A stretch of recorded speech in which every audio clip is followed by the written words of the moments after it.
bismillah waaye jàpp yi ñuy jàpp doomu aadama yi lii lan la tribune yaa ne kaay ak laas fitnaal koo xam ne moom la ñu naroon a def kon ci biir réew mi day waaw looloo senn waaw ba tax na nag Guy Marius Sagna mi la ak Assane Diouf daal dinañ leen teg loxo day Clédor Sène jàpp leen ne tey ji leen nag danañu ko jàpp day mardi tali dama ne la am na benn audio boo xam ne day looloo tax nag ba waa nguur gi la di pat-pati laa la wax bañ ko déggee dañoo tiit waaw yéene kaa gi ne gis nga waa dig yi nga xam ne jamonoy Abdou Diouf dañ leen doon tuumaal nag ne wàllum police politique la day loolee mooy xeeñ fi mu nekk ne la de waaw parce que nag démb ba léegi ni la police baa ngi jayax laa lay wax nii ci kaw nit ñi di jàpp kon ay activiste rek te gis nga bu ñu sukkandikoo nag ci ay xibaaru laas benn élément wu audio boo xam ne day gars yi dañ ci doon menacé ne boo sàgganee dañ ñu yëngal gësam réew mi laa la wax trouble à l'ordre public mar di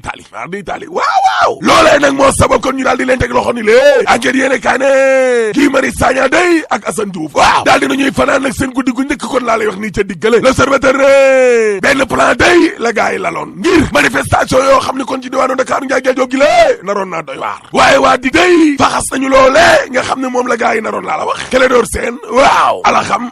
gars yi ñu ngi leen di wër de Vox Populi ne tey nag ma expliqué la audio boobee nan la rëccee Clédor Sène laa lay wax ni leen ba dem kon ca mbedd ma waaw looloo sabab kon ñu leen di wër ni leen ak di leen jàpp parce que Clédor Sène day expliqué la te nangu na tamit ne kaddu yi nekk ca audio boobee moom la la wax waaw waaye Clédor yamu ca ndaxte Sène mi le yëkk na lu mel ni xamee benn waajoo xam ne moo nekk ca mouvement bi la di Claire Vision waajoojee la tuumaal de ne koo kay nag moo jël kon seeni kaddu yo daal di koy génnee ngir moom Clédor Sène moomee ñu daal di koy liquider laa la wax 24 heures yéene kaa ne en tout cas waa dig day luy daal réew mi la insurrection bi waaw ca kawam lañ dal de source aané loolee day la kilifa am ab ñaaw njort laa la wax insurrection présumée looloo sabab kon ba ñu jàpp Guy Marius Sagna mi la ak Assane Diouf te Clédor Sène day ñi ngi koy wër léegi ko yéene kaa ne de Clédor Sène kay démb ci guddi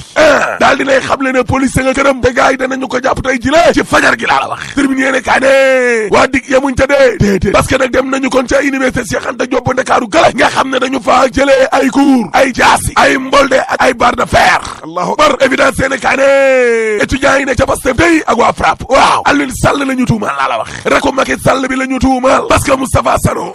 nee na Alioune Sall ci boppam kon ca démb jë la fa ñëw ay 2 heures du matin daal di menacer waa maire du mouvement élèves et étudiants républicains ne leen régler leen problème mu Sonko bii ñëw fii ci université parce que yéen mënuñu weer wu ne ñu jox leen juróom-ñaari millions laa la wax kon nag ñun aussi duñ mën a nangul lii Sonko def fi barki démb Moustapha Sano ne ca ëllëg Sénégal la gars yi génnee kon seen vidéo boobee naan perquisition ñeng patati patata dugg na fi génn te ñun nag li ñuy wax ci rek Macky Sall bi la di Alioune Sall dañ ca yor ay preuve yu leer nañ yéen kaa gi ne en tout cas teg loxo bi nga xam ni kon ñu ngi ko teg loxo ni le waa Pastef ak activiste yi waaw lii police di def ni le fitna gi wóorul kay Ahmed Khalifa Niass day daal dinay jokkoo téléphone ak Ousmane Sonko xamal ne ko carrément moom Ahmed Khalifa Niass ne ko maa ngi lay jàppale di la soutenir yow Ousmane Sonko Abdoulaye Sow APR Kër Massar ci tribune yéene kaay waaw nee na man damaa waxeewul sax ne casquette APR damay wax en tant que citoyen dama ne la gis nga coow lii ñaare ko séq laa la wax ku jigéen ki porté na plainte kon nag nañ leen respecté suñu justice bi la Abdoulaye Sow APR Kër Massar yemu ca ndaxte nee na ñi nga xam ne nag maanaam ñoom ñooy ruux yenn jeunes yi di leen manipuler ngir ñu taal réew mi loolee nañu ko takkal laa la wax la témoin yéene kaay ne commission ad hoc ba dee daal dinañu jébbal nag njiital Pastef plénière ba Ousmane Sonko kay séeras la ñu ko jëmee de abattoir ba la jëm de dañ koy rey de immunité parlementaire am dañ koy laal de source aane en tout cas Ousmane Sonko day moom uus waaw jafe-jafeem yaa ngay door nag conférence des présidents suba ci àllarba ji la ñu ko convoqué gannaaw ga nag la ñuy lalli malaanu kirange di immunité parlementaire am allahu akbar le quotidien yéene kaa ne coowal njiital Pastef gi day Ousmane Sonko waaw daal dinooy xaaj opposition ba laa la wax Abdou Bara Dolly boo ko gis-gis waaw la muy sàkku daal mooy président groupe parlementaire opposition bi la na tekki ndomba tànkam waaye waa PDS dañoo bañ Vox Populi ne xuloo am na de ci ñaari Bara Dolly mbake daa la wax ci coowal Sonko waaw parce que waaye boo ko gis-gis ci day dane waaye PDS yi la tekkil sa ndomba tànk ca commission ad hoc maa la ko wax critique yéene kaay ne gars yi de daanaka pare nañ liggéey ba lalli malaanu kirange maa la ko wax réew mi quotidien ne en tout cas Ousmane Sonko day wax na Cheikh Bara Dolly Mbacké waaw ne ko bul siège ci commission ad hoc boobe ci sama tur daa la wax waaye PDS day nee nañu ñett duñu tekki seen ndomba tànk libération yéene kaay ne coowal Birame Souleye Diop de ak ñamu àndal waaw procureur day la muy sàkk mooy Birame Souleye Diop ak Tahirou Thiam nañ leen te ci kaso bi mandat de dépôt jabaru Birame day Patricia Marie Anne Ngandoul Abbas Sall ak Fatima Mbeng ak Bawar Thiam contrôle contrôle judiciaire nañ leen bàyyi ñu ñibbi waaye buur da leen di tëg bët dossier ba day dénk nañ ko nag doyen des juges bi nga xam ne tey ji lay commencé di déglu gaay waaye Aline Badara Dia mi nga xam ni kon ca Ndar la ñu ko jàppee nag jàngalekat bi day ndeke seen Pikine bi lay jàngale te membre Benno Bokk Yaakaar la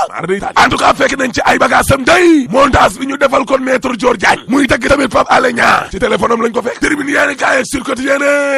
tolluwaaye réew mi ci wàllum politique day ak mbirum état de droit waaw lu tolloo téeméer ak ñaar ci ay universitaire day nee nañu mbir mi doxul de Sénégal nii muy doxee ci wàllum état de droit du dëgg du yoon laa la wax boog su ne campagne bi day ngir ñàkk doomu aadama yi jàppale ne tey jëlee lay door waa kër docteur dee la ñuy njëkk a pikiir Le Soleil yéene kaay ne ñi nga xam ne ñoom ñooy kilifa diine day ñoom i dugg nañ ca mbir ma de ci ñax gi waaw parce que kuréel gi njaboote ulema ak imam yu Sénégal yi lée bu Alaaji Moustapha Gueye waaw nee nañu gis nga ñaxu gi lée fàggandiku la bëgg sa réew te loolee nag la diine kon santaane waaw Direct News ne BRT gi de ak main d'œuvre locale ba waaw waa sëtu day rapport bi nga xam ne moom la IDF la bëgg yu giluy def waaw nee nañ mbir mi baaxul de na ko gars yi xoolaat cay BRT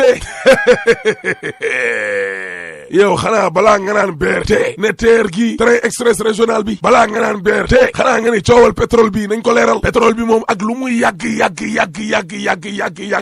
dana mës a leeri parce que suul gaz du ko tere xeeñ te troisième mandat dañ ko fiy tere rek boo paree ma ne la alaaji tëjal bismillah